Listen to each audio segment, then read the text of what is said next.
Dear participants, good morning. We have a very special lecture for you today on the very important African Court on Human and People's Rights.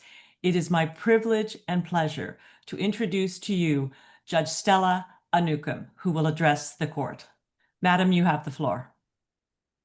I'm glad to be here. I wish to congratulate the organizers of this very important conference, particularly Virginia Morris, that I've been engaging with for a long time now, Isabel, and every other person that is involved in the planning, the arrangement, and all that has been done regarding this very, very important conference.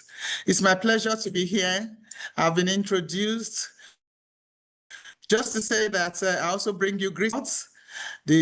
Our registrar, all the registry staff as well. We are glad to have been invited to take part in this conference. And in course of my presentation, I will be delighted to tell you, our distinguished audience, all that we've been doing in this court since its establishment. I will now proceed straight. I'll be sharing my screen. So I will now go straight away to make the presentation. I urge us to listen and to keep the questions ready, which I will be ready to attend to after the presentation. So it's our pleasure, as I said earlier, to be here and to have been invited to take part in this very important conference. I bring you greetings from the courts, starting from the president of the courts, Justice Sacco, the vice president, the 11 judges of the courts, the entire professional and support staff. We are so grateful to be here and to have the opportunity to talk about the African Court on Human and People's Rights. Without much ado, I also wish to commend the organizers of this conference, beginning with Madam Virginia Morris, with whom I've been interacting for a while now, Isabel, and everyone behind this event. So I shall be making my presentation on the African Court on Human and People's Rights, looking at it from three angles: the promise, the progress, and the peril. The structure will be like this. I'll talk about the establishment of the courts. I'll proceed to talk about the functioning of the courts and the complementarity we have with the Banjul Commission. That is the African Commission on Human and People's Rights as well. We'll talk about the composition and the term of office of the judges. I shall talk about the jurisdiction of the courts, the admissibility conditions, reparation, special procedures, amicable settlements, strikeout applications, some landmark cases that we have delivered. I shall have, if opportunity demands, I'll talk about them. Then I shall talk about the case management circle. I shall also talk about the advisory proceeding, which is another mandate we have. I'll talk about the challenges facing the court, our achievements so far, the future of the court, and how to assess the decisions of the court. Talking about the establishment of the court, Article 1 of the court's protocol provides for the establishment of the court, while Article 2 of the court provides on what the court is expected to do, which is to complement the mandate of the African Commission on Human and People's Rights, the protective mandate. The mandate of the court is to enhance and complement the protective mandate of the Commission by strengthening the human rights protection system in Africa and ensuring respect for and compliance with the African Charter on Human and People's Rights and other international human rights instruments, like the International Covenant on Civil and Political Rights, the ICCPR.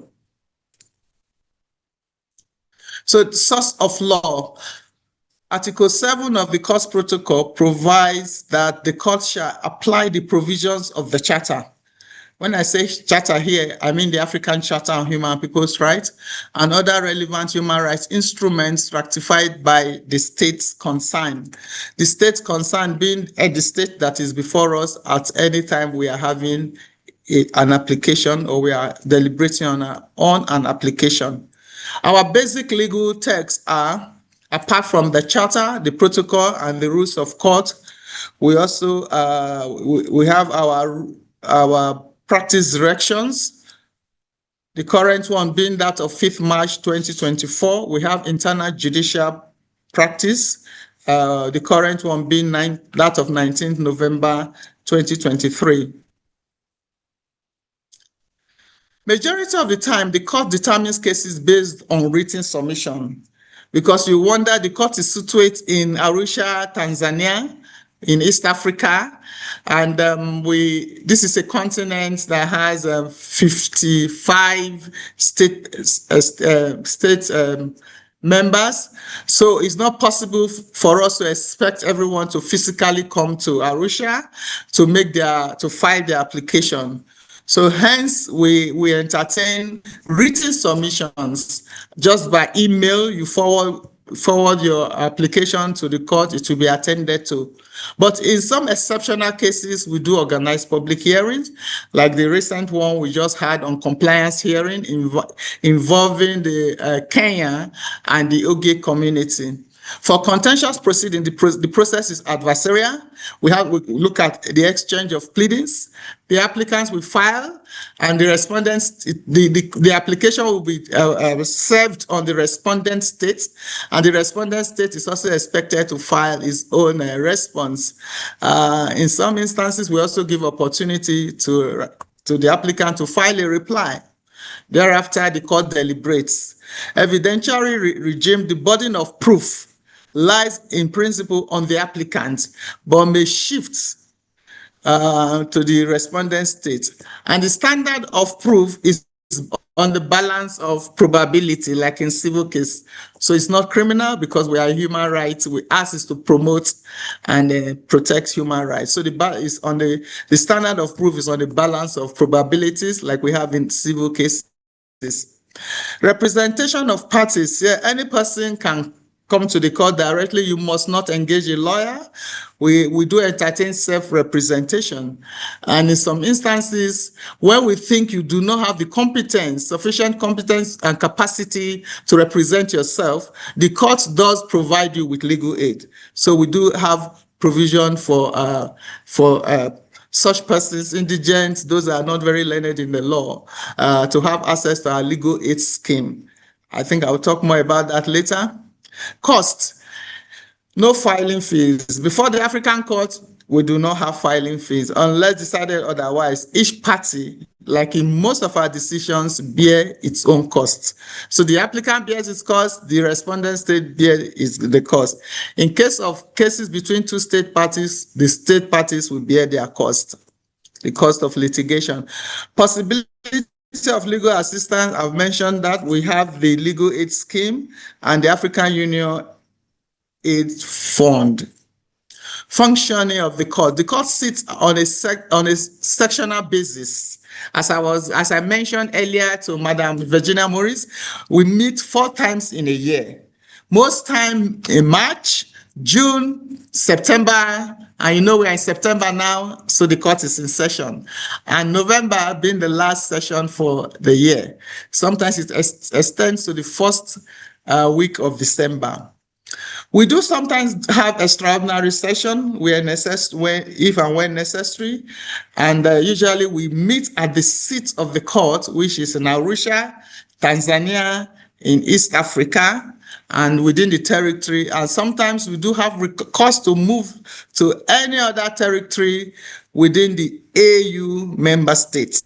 We have had cities in Algeria, we have met in Tunisia, we have met in Uganda, and we have met in Ghana, and any member state that is interested in having the courts meet in his territory. We welcome it, and we'll move as so requested. The registry, we have a very formidable registry, which is responsible for providing technical assistance to the court, technical assistance to the judges. Like you saw a while ago, I needed help and they were here to provide the help. They also provide assistance to the court in the exercise of our mandate generally. It is headed by the registrar. Presently, our registrar is Dr. Eno, and assisted by the deputy registrar, Madam Grace Kakai, and other professional and support staff. The quorum for our decision is a minimum of, for our sitting actually, even before the decision, is a minimum of 7 judges. And by the way, we are 11 judges. So for us to have a quorum to sit, to hear any application, we must be up to 7 in number. Official and working language, we have Arabic, we have English. In fact, all the AU languages are applicable here. But most time most time we use English and French as our working language. The court bears the cost of interpretation and translation where necessary. Article 2, let me briefly talk about our complementarity with the Commission.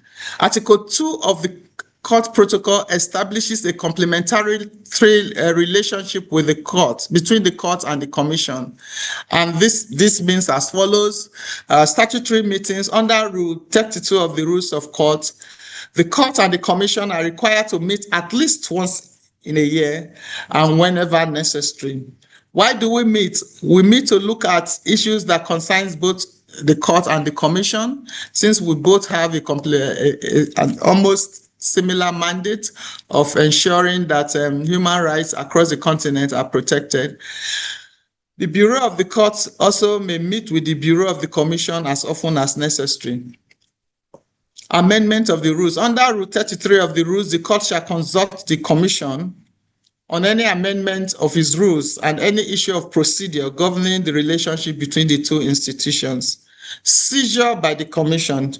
The Commission, under Article 5(1)(a) of the Protocol, in a case before the court, in a case brought before the court by the Commission, its application shall be, that is to say that the Commission, the Banjul Commission, can't bring applications before the court on behalf of state parties that are yet to make the Article 34(6) declaration, which I shall talk about soon, because we do have instances of some state parties that do not have direct access to the courts because the states are the states where the individuals belong to as citizens are yet to make the Article 34(6) declaration that gives them direct access to the courts. So on their behalf, the Commission can bring such application. And that was what happened in the case of the African Commission versus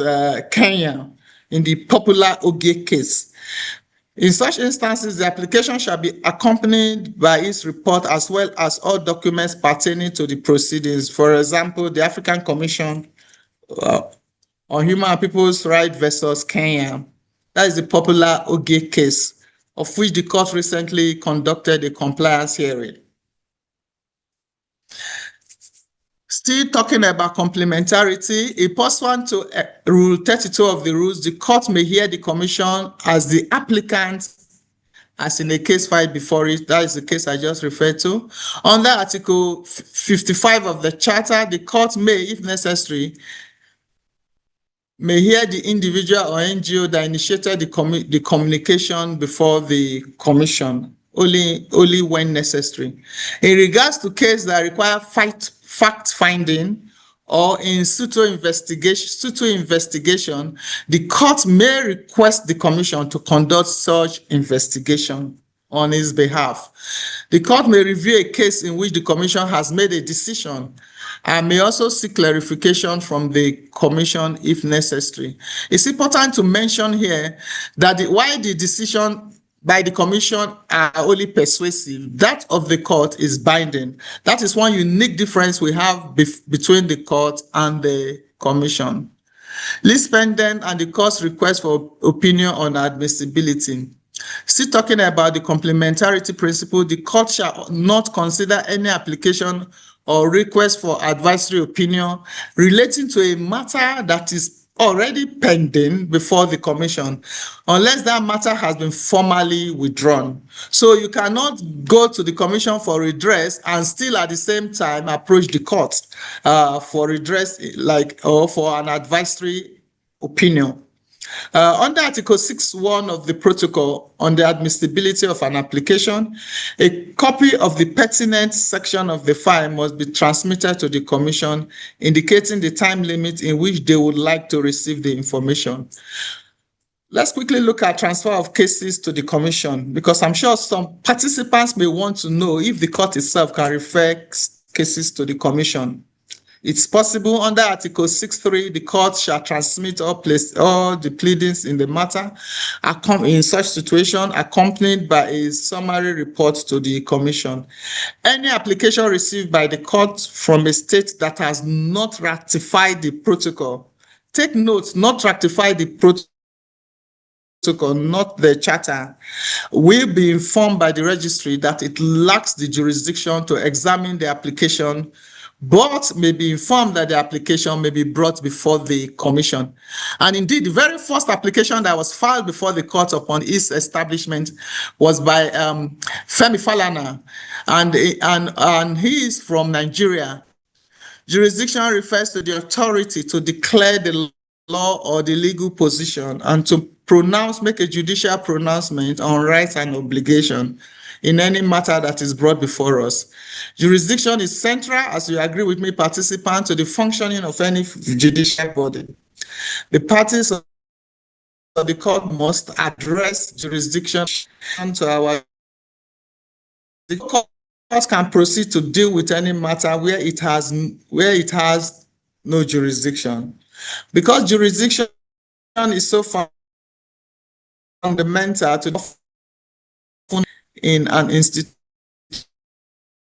founding document. Article 3 and 4 of the protocol sets out the jurisdiction of the court to deal with contentious matters and requests for advisory opinions, respectively.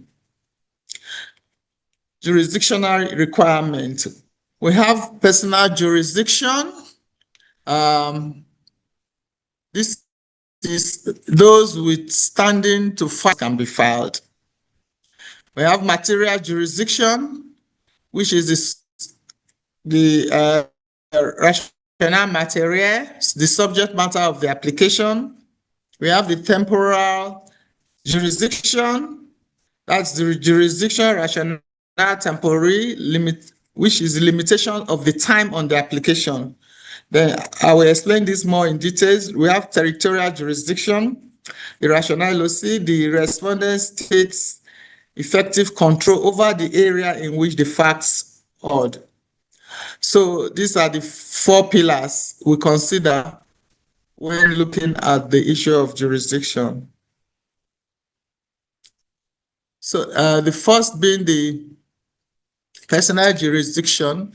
An application can be filed against a state that has Falana and the African Union, and I explained the circumstances in which we could not, in which this application was filed earlier. Then for NGOs and individuals to be able to file the application, the state party to the court protocol should also have deposited the declaration under Article 34(6). State parties to the court protocol. Currently, there are 34 state parties to the court protocol. That is to say, we have 34 state parties that have ratified the protocol establishing the courts. And those are the states you can see. They are highlighted in yellow. We have Burkina Faso, we have Gambia, we have Ghana, Guinea-Bissau, Mali, Malawi, Niger, as those countries that have made the Article 34(6) declaration. So if you are to count with me, Burkina Faso 1, Gambia 2, Ghana 3, Guinea-Bissau 4, Mali 5, Malawi 6, Niger 7. So these are the countries that have made this declaration. But the totality of those that have ratified the protocol is 34. So it is one thing for a state to ratify the protocol, the COS protocol, which allows it to be brought before the court. But it's another thing for the state party to make the declaration, which gives opportunity to individuals and NGO to bring such member states before the court. Benin, Cote d'Ivoire, it's important to mention that Benin, Cote d'Ivoire, Rwanda, and Tanzania, though at a time they made the Article 34.6 declaration, they have since withdrawn their declaration, and their declaration has also since taken effect. Tunisia recently also indicated its intention to withdraw his declaration. That was on the 7th, his declaration on the 7th of March 2025. And by our interpretation, which is our part of our jurisprudence, the declaration will take effect a year after, which is 6th March 2026. Before then, we can continue to receive applications from Tunisia, and also continue to consider all applications that are presently in the courts that have been filed before the 6th of March 2026. On people's rights, state party which have lodged a complaint to the commission, the state party against which the complaint has been lodged at the commission, the state party whose citizen is a victim of human rights violation, African intergovernmental organizations, state party to the protocol that has an interest in a case, relevant non-governmental organizations with observer status before the commission, and individuals. So these are the persons that can file applications before the court. Material, temporal, and territorial jurisdiction, other jurisdictional requirements to be satisfied under Article 3 of the Court Protocol, and rule, which is the same as our Rule 22(1)A of the rules. Applications that contain allegations that relate to violations of human rights as guaranteed in the Charter and any other human rights instrument ratified by the state concerned. It is important to make this link elaborate and provide supporting evidence as far as possible. State parties to the African Charter. What happened to the other jurisdiction? Currently, there are 54 out of the 55 countries, member states of the AU, the African Union, which have ratified the Charter. All the member states, except for Morocco, have committed to upholding the principles of the African Charter. Territorial jurisdiction. So here we are looking at when the state became a party to the instrument in accordance with its provisions, and not only the date of ratification or the deposit of the instrument of ratification, when did the instrument or obligations enter into force for that state? That is what we look at. No retroactivity of treaties principle. When did the state become a party to the protocol and deposit and when did they deposit the declaration? So these are the things we look at to establish temporal jurisdiction. Did the acts or omission complained of occur within the states, occur after the state became a party to the Charter or other relevant human rights instruments? We have a case in point where we examine that. I believe you can see it on the screen.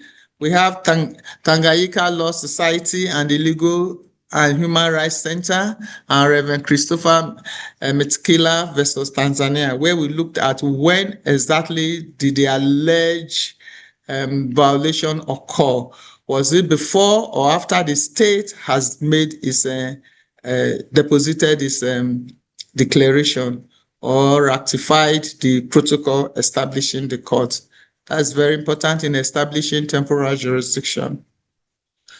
For acts of omission that occurred before the state's obligation under the Charter or other human rights instrument, it is party or other human rights instrument, it is a party to. When that is, we consider that. We also consider where those acts of omission, we also consider whether those acts of omission are instantaneous, because there are some events that may have occurred and the violations are continuing. So that can establish temporal jurisdiction. Where the acts of omission or omissions or their effects are continuing, there we can also establish temporal jurisdiction. We have cases in support of that in application number 013/2011, the Nekeme, the popular Zongo case versus Burkina Faso. The court upheld in that case that Burkina Faso's preliminary objection regarding the court's temporal jurisdiction, which was on the basis that the alleged violation of the right to life, which is an instantaneous act, occurred prior to the entry into force of the protocol for Burkina Faso. In that case, you can guess what the decision of the court was on that particular objection. Some procedural aspects of fair trial rights have been found to be continuing acts for purposes of establishing temporal jurisdiction. Since the applicants are incarcerated, based on the conclusion of the domestic proceedings that they alleged to be unprocedural. Other possible continuing acts include forced disappearances, because the persons are yet to be found, failure to investigate an act, non-compliant legislation, like we have in Jebra case, failure to pay debts, judicial decisions, detention, failure to remedy interference with property. These we consider as continuing acts because the violation continues. Another pillar in our jurisdiction consideration is the territorial jurisdiction. Generally, the court has territorial jurisdiction when the alleged violations were committed in the territory of a state party to the charter and to the protocol. Also important to mention that we have recently also delved into extraterritorial jurisdiction in the matter involving Ghana. No. What is the name of that case? Bernard Mona. There, the court looked into the issue of extraterritorial jurisdiction and established that it has jurisdiction. Admissibility conditions. Haven't dealt with jurisdiction. I know more questions may come later. Let me move on to look at our admissibility conditions. The conditions of admissibility of applications under contentious proceedings are set out in Article 56 of the Charter and restated in Rule 50(2) of the Rules of Courts. So under the Article 56, these are the things we consider to establish. These are the factors we consider to establish admissibility. One, the application must indicate the author, even if the latter requests for anonymity. We must know who the application is coming from. It must be compatible with the Constitutive Act of the African Union and with the Charter. It should not be written in disparaging or insulting language directed against the state concerned and its institutions or the African Union. So the language of used in the application is important in establishing admissibility. 4, it should not be based exclusively, and I say exclusively, in the era that we are in now, the area of social media. So the application should not be based exclusively on news disseminated through the mass media. It should be filed after exhausting local remedies, if any, unless it is obvious that this procedure is unduly prolonged. In most of our cases, most of the objections, preliminary objections we receive on admissibility is usually anchored on this particular requirement. That is the requirement to exhaust local remedy. And I think this is what distinguishes the courts and indeed all international courts from the domestic courts, because before we can entertain an application, we must be convinced and it must be proven that the applicant has exhausted all the local remedies that are available to the applicant at the domestic or the national level, up to the highest court. In Nigeria, for example, where I come from, that will be the Supreme Court. In Tanzania, the highest court is the Court of Appeal. So for us to receive any application from an applicant, the person must have approached the highest court with the same issues that is bringing before us for consideration. 6, except in cases as indicated here, where we are convinced that the procedure does not even exist or is unduly prolonged, where we are convinced that there is no remedy that is effective and efficient and is unduly prolonged. In that case, the court can admit the application. Such application should also be filed within a reasonable time from the date local remedies were exhausted, or from the date set by the court as being the commencement of the time limit within which it shall be seized with the matter. This is also very important, as we face this almost on a daily basis when we sit, the issue of reasonableness of time. So when you establish that your right has been violated and you want to approach the court, you must do so on time. You must not sleep on your rights.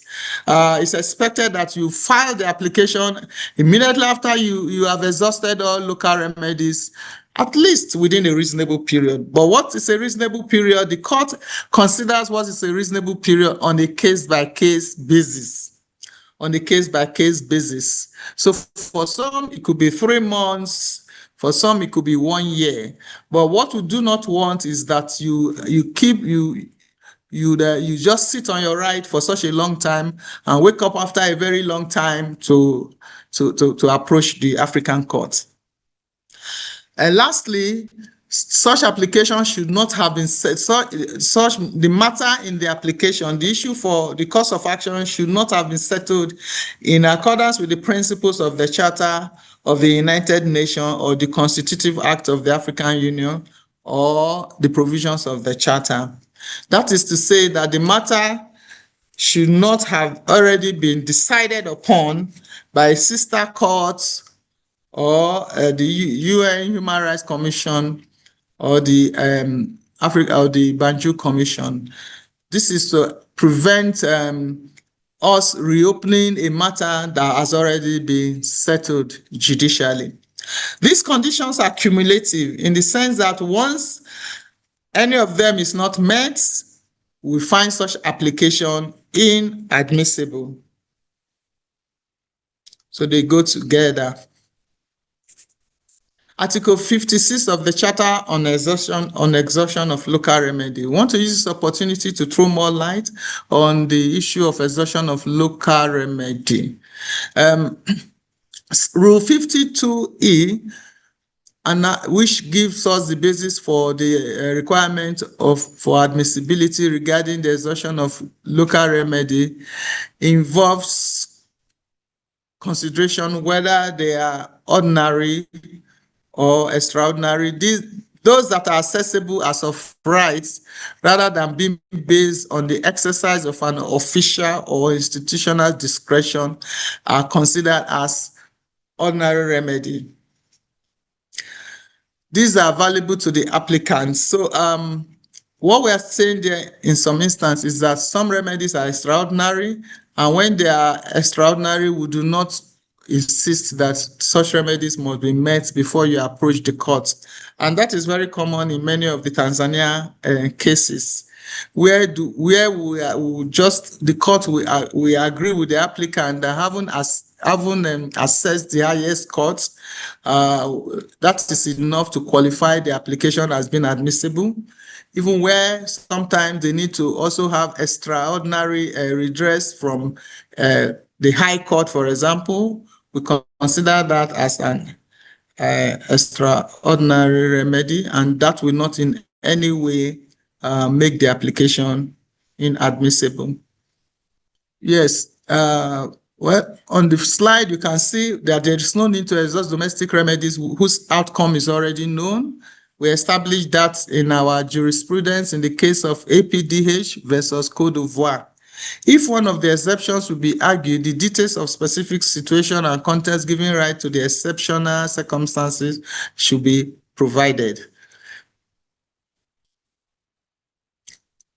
So having dealt with jurisdiction admissibility, the court will usually, when the application is found to be admissible, and of course where the court has established its jurisdiction, the court will usually proceed to look at the merits, to examine the merits of the case.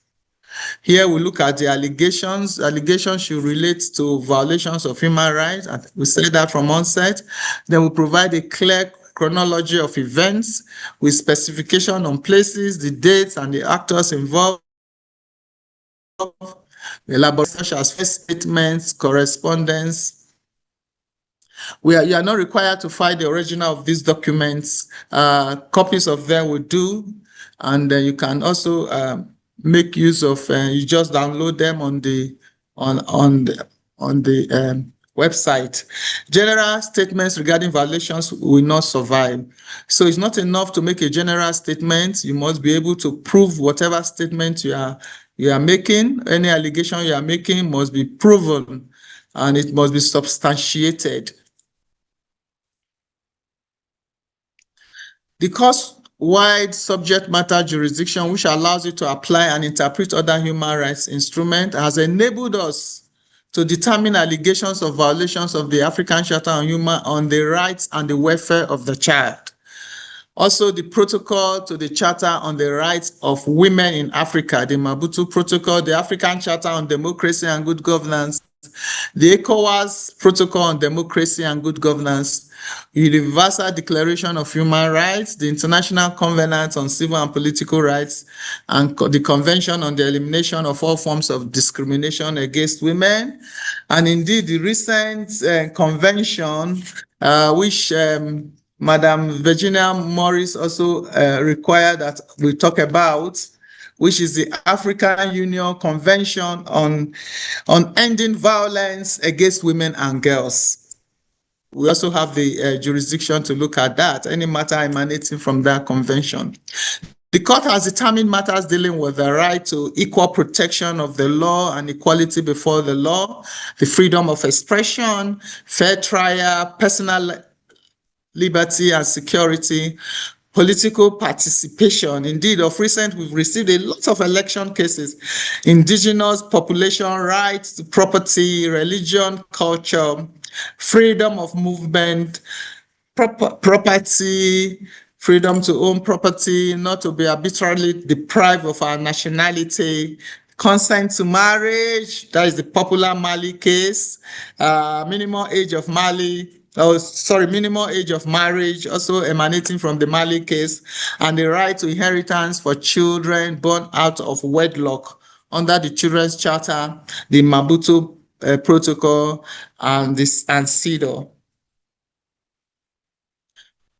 So having dealt with reparation, we now progress to having dealt with the merit of in the application before us. We now proceed to reparation where we find a violation.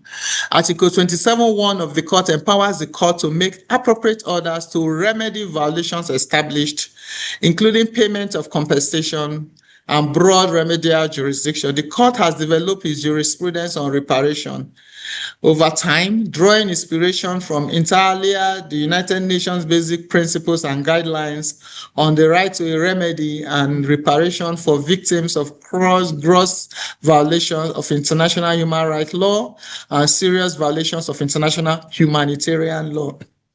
The African Commission on Human and People's Rights General Comment number 4 of the African Charter on Human and People's Rights, the right to redress for victims of torture and other cruel, inhuman, or degrading punishment or treatment. So these are our sources. Reparation takes 5 forms: restitution, compensation, satisfaction, guarantees of non-repetition, and rehabilitation. Under restitutions, we have examples which include restoration of liberty, reversal of criminal conviction, though very rare. Sometimes, very few occasions, we ask for a retrial. Then expunging criminal and judicial record, granting retrial and restoration of property. Compensation, the court actually uses this aspect of reparation very well. Monetary award for material damages, which have been alleged, but these damages must be proven, should be linked to the violations found, they should be proven and economically accessible. Moral damages, in cases of moral damages, there's no need for proof, awarded based on the court's discretion, usually for the emotional or psychological harm due to the violation established. And this extends to the victim as well as to the indirect victim. The direct victim and the indirect victim, like in case of where you have the wife or the child, the children, the parents, in some instances they are considered as the indirect victims, and the need to prove the filial relationship must be established. Satisfaction, symbolic measures to restore the dignity of the victim, such as public opinion. Hardly have we used this as a court. The building of memorials and monuments, searching for the disappeared, exhumation and reburial of victims, investigation and prosecution of those responsible, publication and dissemination of the court decision. In almost all our decisions, especially those that are of public interest, we normally do request the respondent state to publish the decision for the benefit of all the citizens across the continent. Guarantees of non-repetition, measures to address systemic violation to ensure that similar violations will not occur, including constitutional, legal, and institutional reform and the training of responsible officials. This is one aspect of reparation. We also do order from time to time. Rehabilitation, restoration of the victim's well-being through the provision of medical and psychosocial care, especially in cases where the victim suffered torture or cruel and degrading treatment or punishment. We also have used this in recent time. Rule 44 requires that the request for reparation must be included in the request for reparation must be included in the application. That should be application, not reparation. The practice of the court was to consider the claim for merit and reparation separately. That used to be the practice, but at our 49th session, the court decided to consider the claims on merit and reparations together. So while you are filing your application, it's required that you file on merit and reparation together. Therefore, elaboration of the merits and the reparation and relevant supporting evidence should be submitted from the onset. Although in some complex cases, I think I'll get there very soon. The court may give its decision first on jurisdiction and admissibility, and therefore request the parties to file on merits and reparation. The request for reparation must also show a causal link between the alleged violation and the alleged prejudice or harm suffered by the direct victim and indirect victim, if any. Direct victims are the applicants, and the indirect victims are those who may have been affected as a consequence of the violation, including parents, spouses, children, and other relatives. The affiliation to the direct victim must be proven and the harm they suffered demonstrated. That came to play in Zongo case on the judgment on reparation. The type of harm suffered and alleged material and moral damage suffered should be explained as precisely as possible with supporting documentation in order to assist the court in making a determination on the most appropriate and effective form of redress. As far as possible, explain what mechanisms are available at the national level to implement the orders on reparation, because the court will not want to make an order that cannot be implemented. So we also request that you do that while you file your request for reparation. Special procedures. We have some special procedures like any other the application. So this is important because so in cases where we think that there's need to avoid irreparable harm, the court does grant provisional order for provisional measures. Preliminary objections on questions of jurisdiction or admissibility. However, the court usually determines preliminary objections and merits and reparation in the same decision. Yes. Intervention. The court can, upon request, allow an entity that demonstrates that they have an interest in the subject of an application to intervene in the matter, particularly state parties. Joinder and disjoinder of application. Like every other court, either upon request or by the court so motu, we can make an order for joinder or disjoinder of applications, and we have done this very well for proper administration of justice. Decisions in default. The court does render decision in default where a respondent state fails to file a response to the application, where the respondent state fails to participate in the proceeding. The court can give its decision in default. The court must satisfy itself that the respondent state has, however, been served with the application and other documents pertinent to the proceedings. We also have in Article 9 of the protocol a provision for amicable settlement. The court can pursue amicable settlement of applications pending before it, before we start, or even while the deliberation is going on. If we think it's a case that should be amicably settled between the parties, we can make that recommendation. Strike out of an application. Indeed, today there was an application that was struck out in court because the applicant did not pursue or show enough interest that he was still interested in the continuation of that application. So the court may, upon request or acting so motu, strike out an application if it is no longer justified to continue considering such application. Okay, so these are the rules guiding amicable settlement and striking out. I know somebody may ask, have we engaged in any? Have we invoked these rules in recent time? Attempts have been made, like under Rule 64.3, which provides for amicable settlement under the auspices of the court. Any negotiation entered into with a view to reaching amicable settlement shall be confidential and without prejudice to the parties' observation in the proceedings before the court.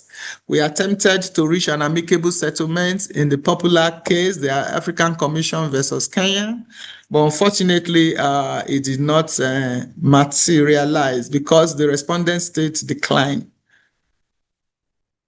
The agreement shall be the final resolution of the dispute, that is in the case of amicable settlement, and the court enters a judgment on those terms as the parties have agreed. So the terms of the court just merely adopts the terms of settlement that the parties would have reached when exploring amicable settlement for the resolution of the disputes. Under Rule 64.5, the court can still proceed to render a judgment despite the parties out of court settlement in circumstances where we think that it's not justiciable. We see this case with Rwanda, where the applicant withdrew the application on the ground that he was pursuing an out-of-court settlement with the respondent state. And when the respondent state did not implement the agreement, he requested a reinstatement of the application. Under Rule 65.1c, an applicant can request that an application be struck out. That we did in application number 006-2015, Guzza, Vinky, and Johnson. But if the proceedings are at an advanced stage, the respondent state consent is required. Under Rule 65 1B and C, the court may, of his own motion, strike out an application. And as I said, an application was struck out today in our sitting earlier in the day. Judgments of the court. So having dealt with jurisdiction, admissibility, merit, reparation, we want to look at the judgment of the court. Under Article 28 of the protocol, judgment must be rendered within 90 days following the completion of deliberation, not filing them like that. Under Article 7 of the protocol and Rule 1 and 2, a judge may issue a separate or dissenting opinion, or under Rule 73, issue a declaration. So apart from the judgment by the majority of the bench, we can also have judges render their separate or dissenting opinion or issue a declaration, and it forms part of the judgment of the court. It's final, and our judgment is final and it's not subject to appeal, and our judgment is binding on the parties. Sequels pursuant to Article 30 of the protocol. Under Article 28.3 of the Article 28.3 of the protocol sets out the court's review jurisdiction. That is the review of our judgment.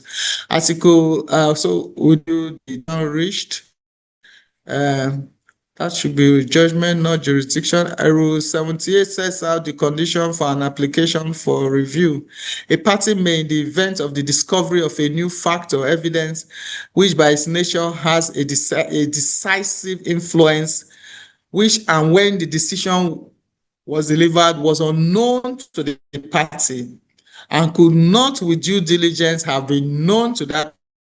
Under Article 28.4, there's a provision there that the courts provides that the court has the jurisdiction to interpret its decision, because occasionally some parties, some judgment creditor or judgment debtor may want us to interpret our decision. It's allowed. Rule 77 sets out the purpose and the requirement for an application for interpretation of judgment. It must be filed within 12 months, though, from the date the party concerned was notified of the decision. The application must specify the points of the operative provisions of the decision on which the interpretation is sought. Under Article 29.2 of the protocol, the Executive Council of the African Union is responsible for monitoring on behalf of the Assembly of Heads of State and Government the execution of our judgment by the respondent states against whom the judgment has been delivered. So that responsibility lies with the Executive Council of the AU. Under Rule 82 of the rule, the court may hold compliance hearing to assess compliance with its decision. This was introduced when we amended our rules, and we have already been applying it. And in some of our decisions, we make provisions for compliance hearing. And last year, we actually held a compliance hearing, the very first one, in the case of the Commission versus Kenya. And hopefully by November, in the November session, we shall render the judgment in that compliance hearing. Some of our landmark cases.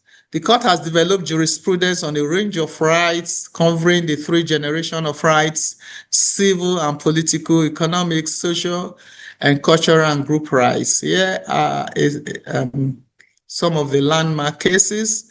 We have the Loisa Konete versus Burkina Faso, delivered in 2014. One of the cases that the government of Burkina Faso implemented judgment.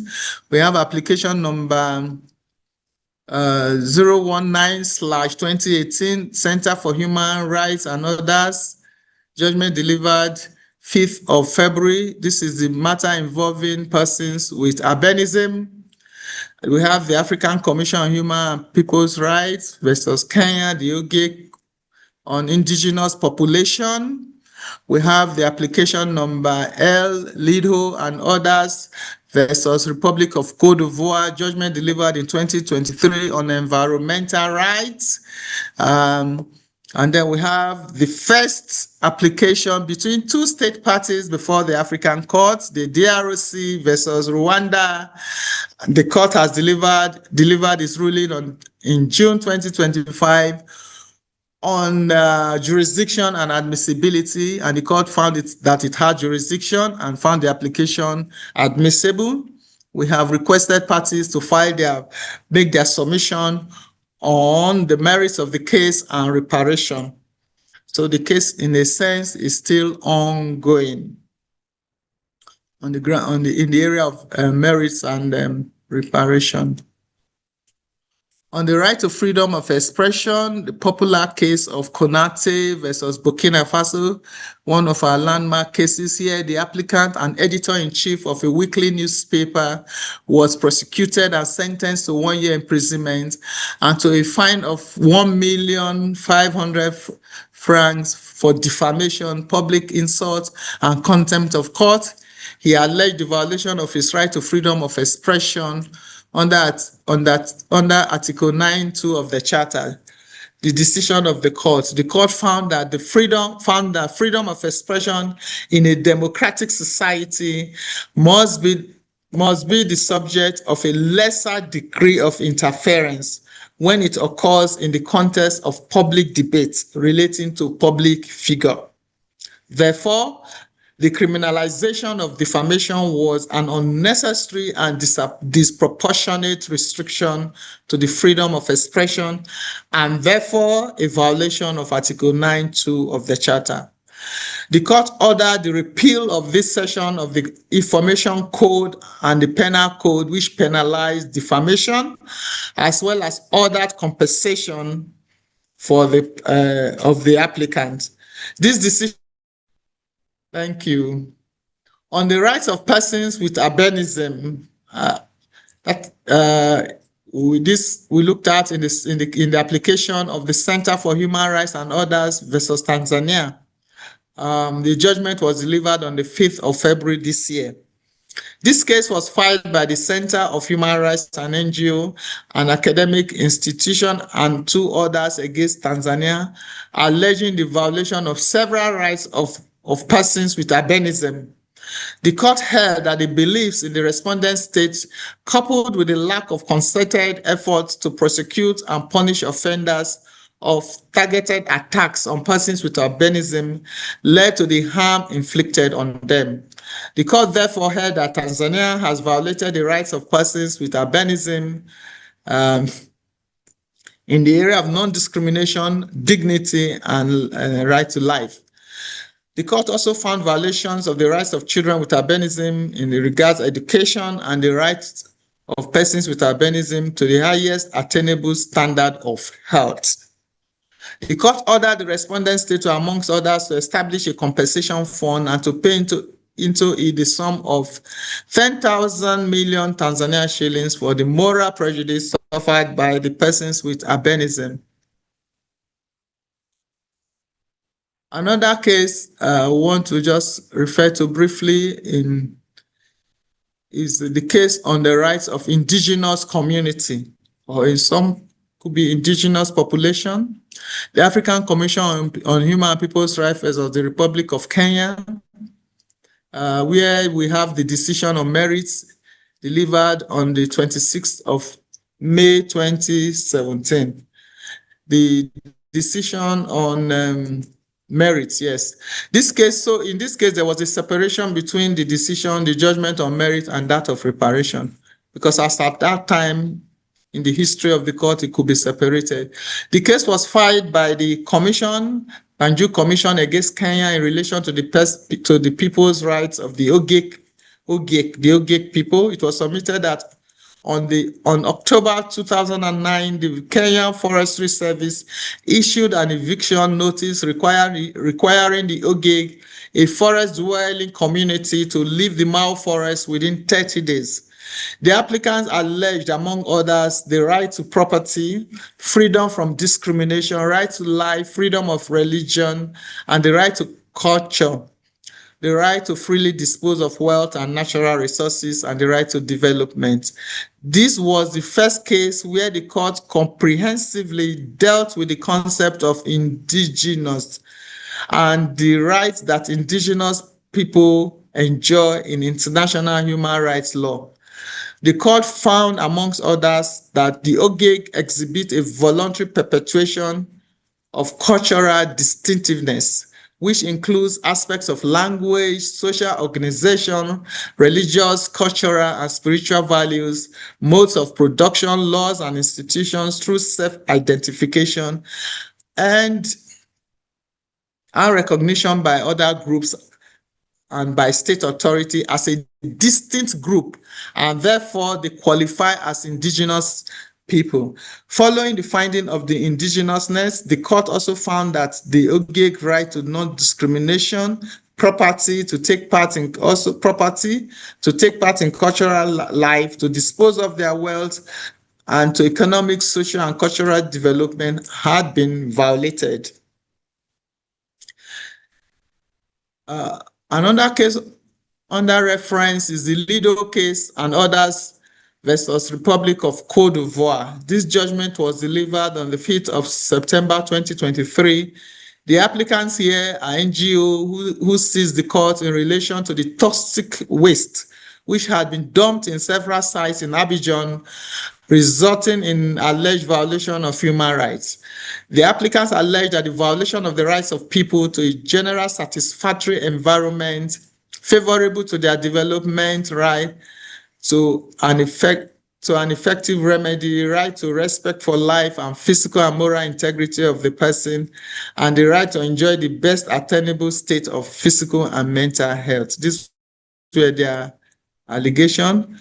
In our decision, we heard that the respondent state actually does have the responsibility to prevent and combat the import into its territory of toxic waste, of which the impact on human life could or should have been known to its respondent. Found that the respondent state has failed to take adequate administrative measures to prevent the dumping of the toxic waste cargo on its territory. Indeed, the respondent state's authority did not verify whether the dumped waste could be treated effectively with the necessary caution from the standpoint of environmental management. That was the decision of the court. On jurisdiction and admissibility, in the case between two state parties, DRC and Rwanda, of which the ruling was delivered on the 26th of June. The application here was filed by the Democratic Republic of Congo. It is an interstate case to be filed here at the court. The Democratic Republic of Congo alleged that a coalition between the Rwanda Defense Force and the M23 rebels allegedly committed atrocities leading to death of several persons, internal displacement, and the destruction of schools, public infrastructure, and private property. The court's jurisdiction was challenged by Rwanda, who argued, amongst others, that for an interstate dispute to be considered by the court, there must be a dispute, which they claim did not exist in the present case. The court in its decision held that the words, all cases and disputes submitted to it cover without distinction all applications, and that quotation, all cases and disputes, is emanating from our article that gives us jurisdiction, Article 4 and 3, which cover without distinction all applications submitted to the court to determine the responsibility of the state concerned relating to the alleged human rights violation. The court therefore found that it had jurisdiction to hear the case, and there was no need to establish any dispute as within our own mandate. The court also found that the application admissible, given that the number of victims in the alleged violation, it was neither practicable nor reasonable for DRC to exhaust local remedies, because that was one of the objections raised by Rwanda, the lack of exertion of local remedy. And the court says it's not practicable, it's not reasonable for the Democratic Republic of Congo to have approached any court at the national level regarding the violation. So the decision on the merits of the case is still pending, as I mentioned earlier. I would like to share with us our case management cycle. So from the diagram, and I hope you can see it clearly, the first thing an applicant or a prospect or a tending applicant should do is to file the application. The application is sent to the court. Thereafter, the registry checks if all the documents have been provided. Thereafter, the respondent state is notified of the application and is requested to submit its response within 90 days of receipt. The applicant receives the state's response and submits his reply to it within 45 days of receipt. Where necessary, public hearing may be organized. The registry notifies the parties, the executive council, and other entities of the, the court delivers, sorry, I left that one. The court delivers the decision within 90 days of the close, after the close of deliberation. Then the registry notifies the parties, the executive council, and other entities of the decision. The respondent state takes necessary measures to implement the court's decision. The respondent state submits a report on the implementation of the decision. And this requirement we always include in our judgment. The reporting and implementation requirements. We always request parties to submit to us the implementation status of our decision. The court reports to the executive council on the status of implementation of the decision at the summit, AU summit. The executive council monitors the execution of the decision. This brief is our case management cycle. Advisory proceedings. Having dealt in a way with the contentious issues, we want to look at the advisory proceeding. Article 4 of the Court Protocol and Rule 29(1)B and sets out the procedure on request for advisory opinions. Advisory opinion are the court's non-binding interpretation of the law. Entities eligible to request for advisory opinions are member states of the AU itself, the AU organs, the African organizations recognized by the AU.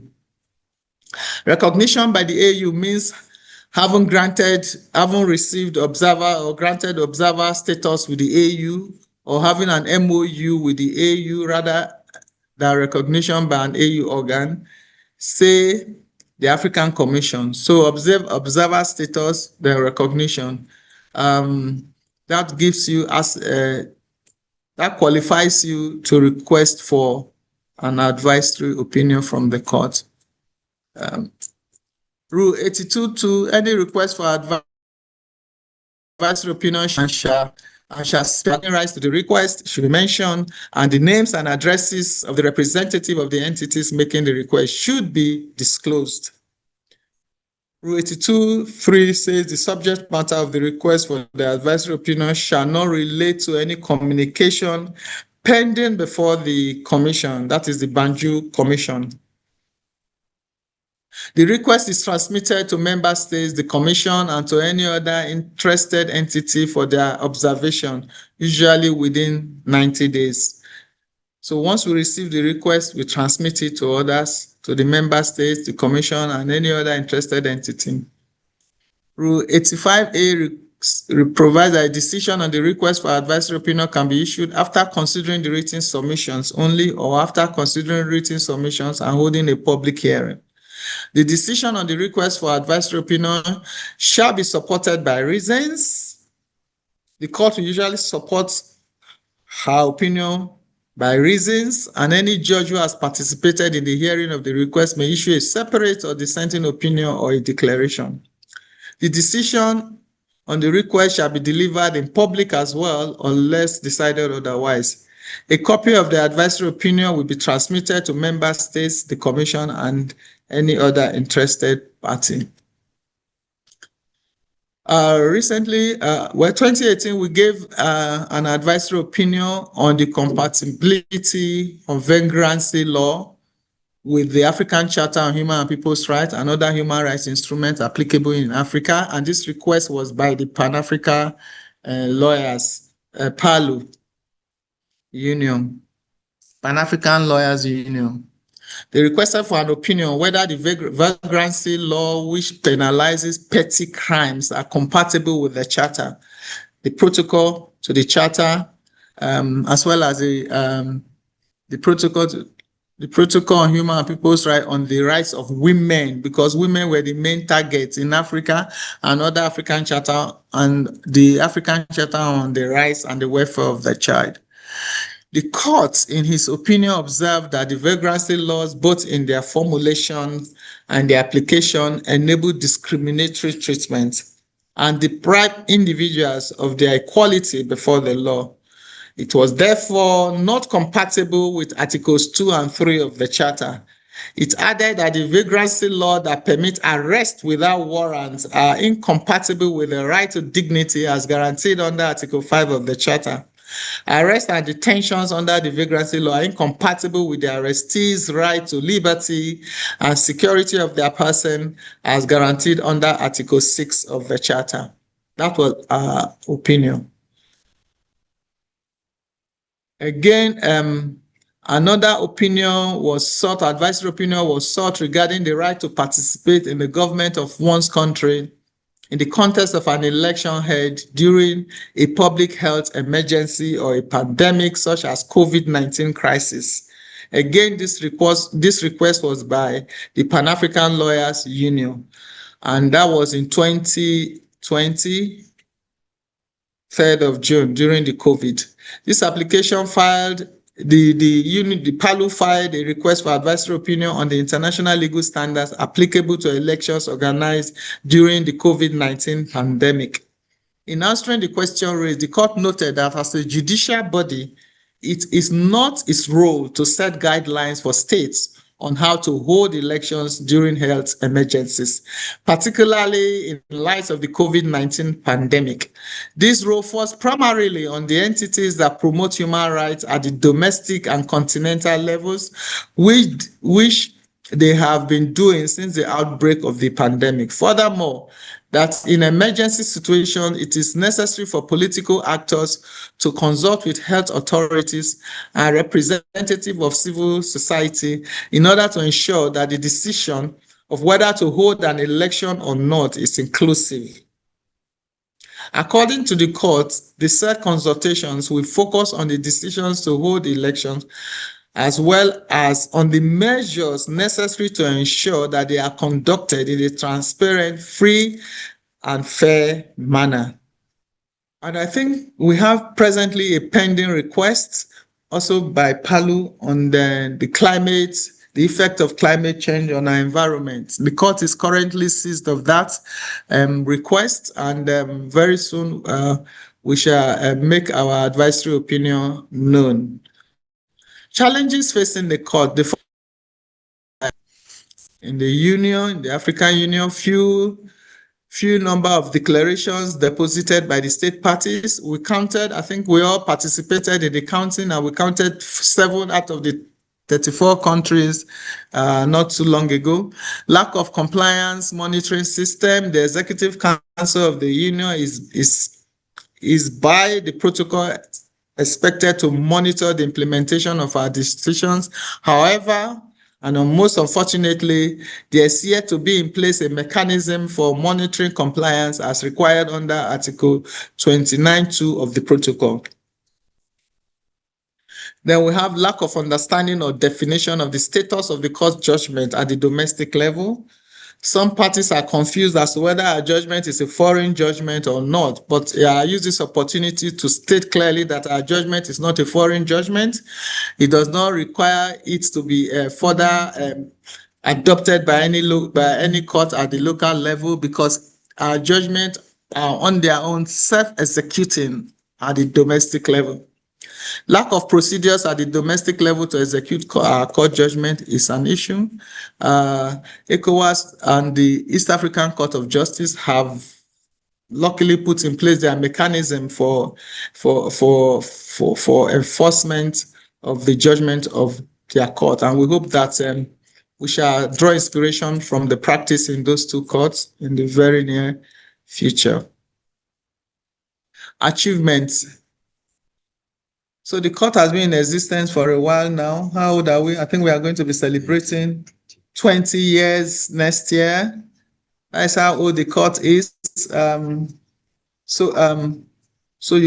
We have made some achievements over the period. So we have groundbreaking decisions from 1917 to 2024. The African Court has delivered over 400 groundbreaking decisions that profoundly advance human rights across the continent, including the protection of indigenous communities, as mentioned earlier, the environment, fair trials, free speech, fair elections, free speech, fair trials, the prohibition of corporal punishment, and the fight against harmful practices like child marriage, and harmonization of national legal system. The African Court fosters continental integration by harmonizing national legal system as evidenced by jurisprudence being cited by national courts and parliaments to align domestic laws with the AU treaties and decision. Citation by highest courts of our decisions in AU member states. The African Court's impact is demonstrated by its landmark decisions being cited by the highest courts in numerous AU member states, a vital process for internalizing African human rights law into domestic legal system. Citation of our judgments by national parliaments of the AU member states. National parliaments in several AU member states have directly adopted new laws strengthening human rights protection as a result of the African Court's jurisprudence, integrating these international norms into binding domestic legal obligations. Delivering on the 7 aspirations of Agenda 2063, the African Court jurisprudence directly contributes, to achieving the 7 aspirations of Africa's Agenda 2063, demonstrating its vital impact on the continent's strategic development goals. Regarding aspirations 1, 5, and 6, the court's ruling on rights to equality, culture, property, and development have directly advanced aspiration 1, which is on a prosperous Africa, aspiration 5, which is on Africa with strong cultural identity, and aspiration 6, which is person-driven development of the Agenda 2063.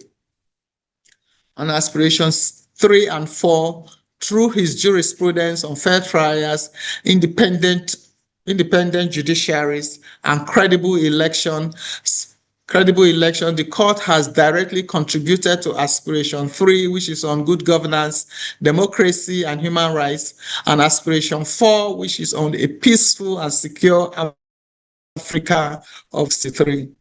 Is fostering continental legal integration, which directly advances aspiration 2 as politically united and integrated continent, and aspiration 7, which is Africa as a strong, influential global player of Agenda 2063. The future of the court. The African Union is currently undergoing the reform of its institutions, the court inclusive. This includes the African Court. In this regard, the African courts could be merged with the Court of Justice of the AU. In fact, a protocol on the Statute of Justice and Human Rights was adopted on the 1st of July 2008. However, it has been ratified by only 8 states and is required to be ratified by 15 to be operative. So the 8 states that have so far ratified that protocol are Angola, Benin, Burkina Faso, Congo, Gambia, Mali, Liberia, and Libya. There is also a protocol on amendment to the Statute of Justice and Human Rights, which introduces an international criminal jurisdiction akin to the International Criminal Court. This has not been ratified as well. An effective African court will require more access, especially by individuals and NGO. Therefore, strategies would have to be devised to ensure universal ratification of the protocol by African states. One such strategy is to have a champion for ratification. Secondly, the complementarity relationship between the African Court and the Commission must be better utilized, as the Commission has the potential, even now, in the current situation we are in now, to fight cases against the 34 African states. A drive for awareness raising must be undertaken so as to increase the knowledge about the African Court and its procedures. Partnership with NGOs, the media, and academic institutions will be crucial in undertaking outreach program. The comprehensive reporting and monitoring framework within the African Court has proposed to member states which incorporates robust procedure for monitoring and follow up on the decisions of the court, will hopefully be adopted by the Executive Council. This will improve the follow-up on implementation of the judgments of the court. Use of technology, the court is not ignorant of the advantage of technology. The court has already incorporated technology in the courtroom within the registry through the e-case management platform. It is a vision that in the future, artificial intelligence will play a prominent role in the court's procedure, but in accordance with privacy and data protection. Are currently searchable by date of issuance, as the date the case was delivered, by type of decision, or by session in which it was delivered. The court is in the process of updating a database of decisions for advanced searches by keywords, states involved, charter provisions, human rights treaties cited, etc., to make it more beneficial to researchers.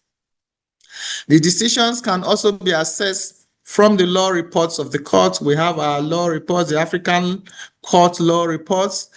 We also have a digest African Court on Human and People's Rights. There are 5 volumes of the law reports available in English and French for now, and it covers decision rendered during the period 2006, when we became operational, actually, to 2021.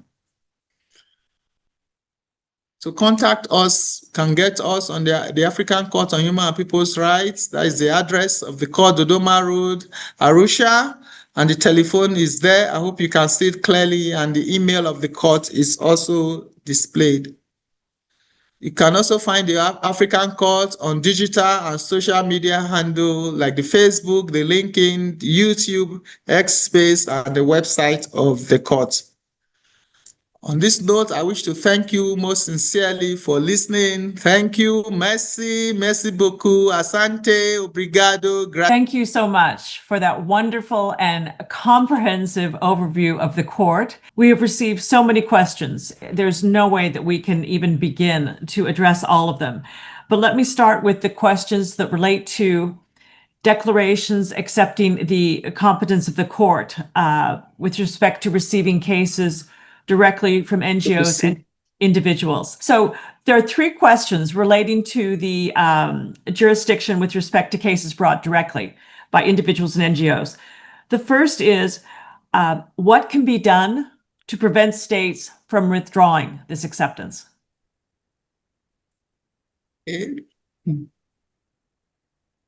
What can be done to prevent states from withdrawing? Is that the question? Yes. These questions all relate to the exceptional declaration that states make when they agree to accept the competence of the court for cases submitted directly by NGOs and individuals. Yes. You talked about the limited acceptance. You talked about the withdrawal. There are many questions expressing concern about this. So the participants are asking, what can the court do to prevent states from withdrawing this acceptance? Well, that question is a very important question, and well, I don't know if the court is in the best position to know why states withdraw. It's a politically motivated issue. It's a matter that we also have put before the AU at summits, at meetings, and I think the states should know better. They're in the better position to know why they withdraw. So none actually has attributed any reason as to their withdrawal. They just say they want to withdraw. And but what I can say is that some withdrawals, they are like they happen, they actually do occur when we have rendered a judgment that probably the state consider not favorable to them. Yes. Yes. Because that seems to be the sequence, the trend. So the court gives its judgment, and some states do not like the judgment. They talk about sovereignty, they talk about interference with their sovereignty and all that. And you see them want to withdraw, forgetting that under the Vienna Convention, once you are a party to a treaty, you are bound by the treaty. Mm-hmm. So So it's basically a question of political will, it sounds like. It's a political will, yeah. It's a political will. Hopefully But just to mention that the court on its own still continue to engage with them when we go on promotional visits to know exactly why they withdraw and to also let them know more about the court and our procedure, our protocol, and then what the court is out to do.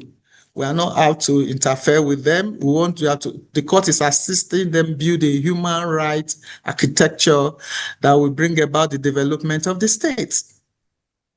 Very good. We are only merely interpreting and applying the African Charter to which they are a party, which they have signed or ratified.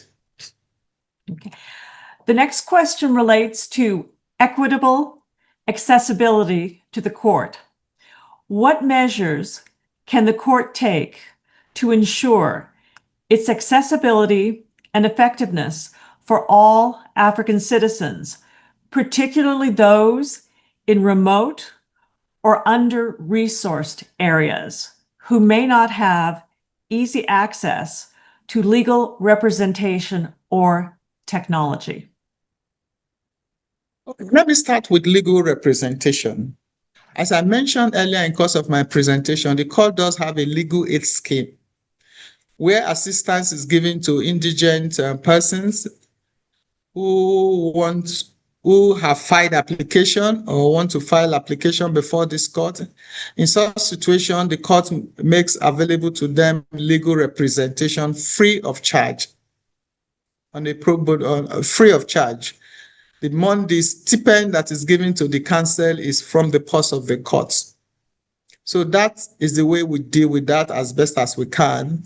And then in terms of the awareness, it's intended that we have more promotional visits, and of recent, we also requested, and in fact, just beyond our request, the Executive Council itself came up with a decision which enables the court to request for contact persons in each country to interface with the court, like a liaison officer. So in a lot of countries now, we have them appoint liaison officers that are constantly in touch with the court, that the court is also constantly in touch with. And the intent that is another way we thought we could also take care of that problem, which we know is a huge challenge actually, because I didn't mention that of recent, the number of applications we are getting are not much, and it's not as if we do not have citizens who feel that their rights have been violated, but the court is there, and the court is there for them. But you remember, I also mentioned that before individuals can approach the court, the state party or their country must have made the Article 34.6 declaration, because without that, they cannot approach the court. They cannot bring their country before the court. So their only recourse in such situation is to the Banjul Commission, which does not have that limitation or restriction, as it were.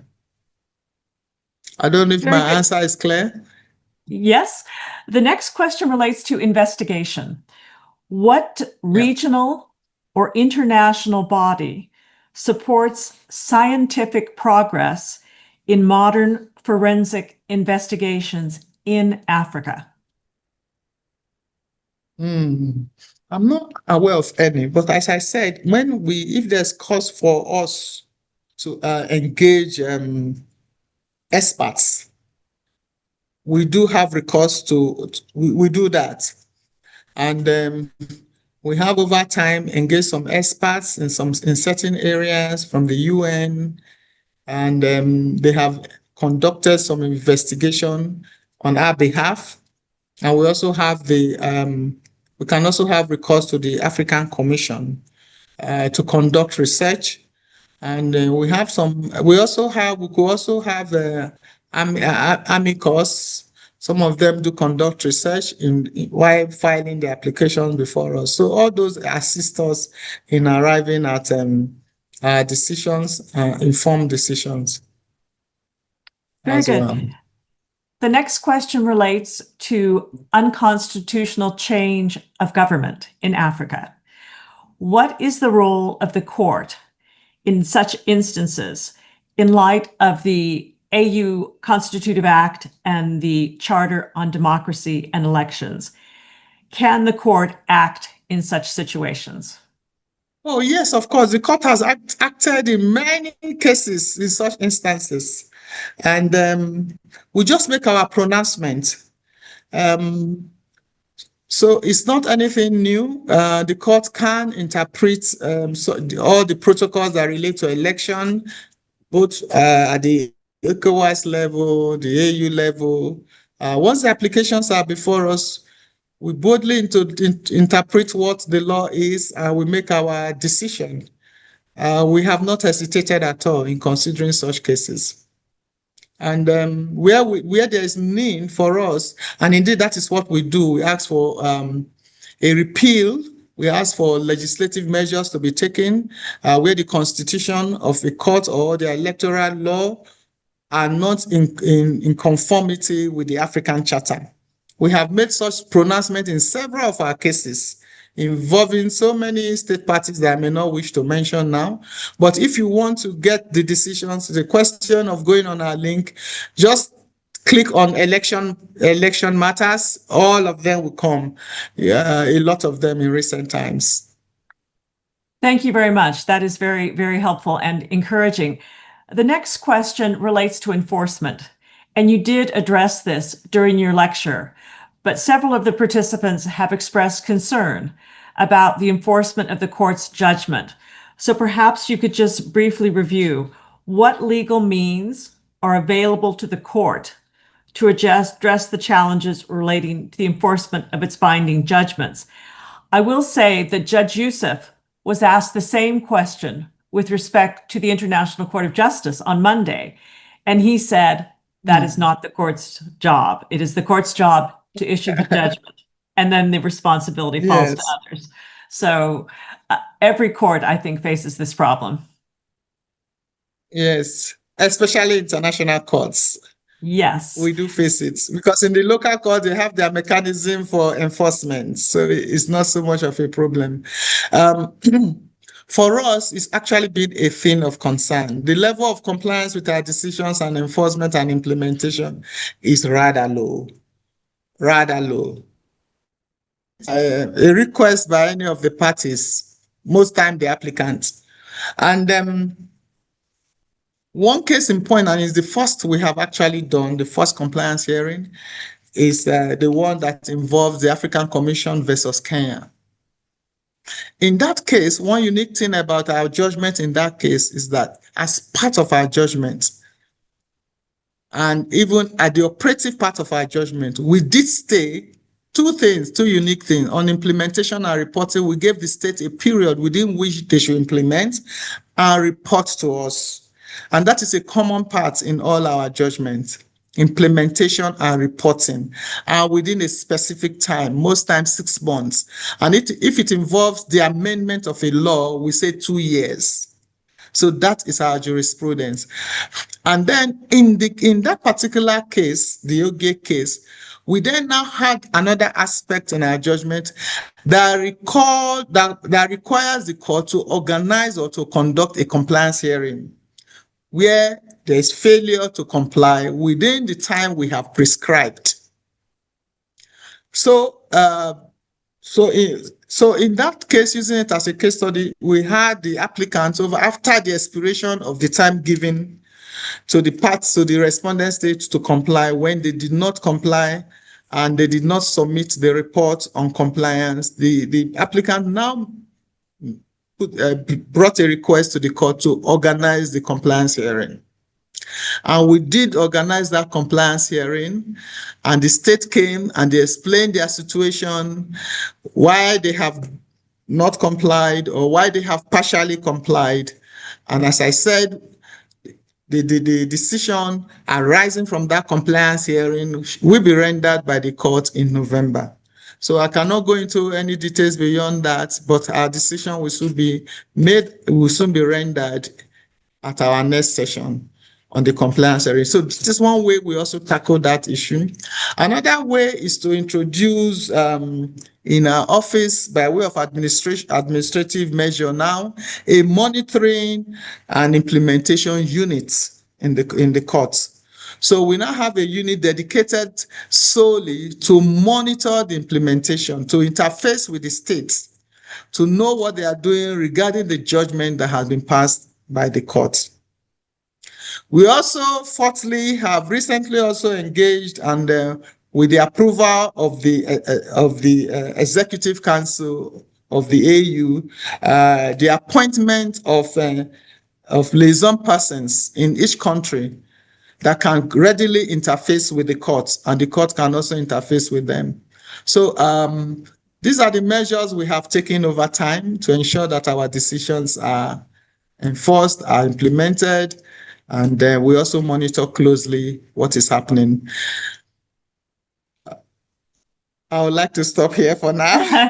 Very good. Yeah. As you approach the 20th anniversary of the court, it is clear that so much progress has been made in terms of jurisprudence, in terms of outreach to member states, in terms of innovative ways of strengthening support for the court, enforcement, etc.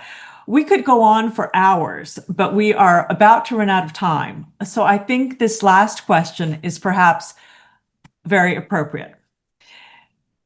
The court was created with high hopes to protect people across Africa. Do you think the court is living up to its promise?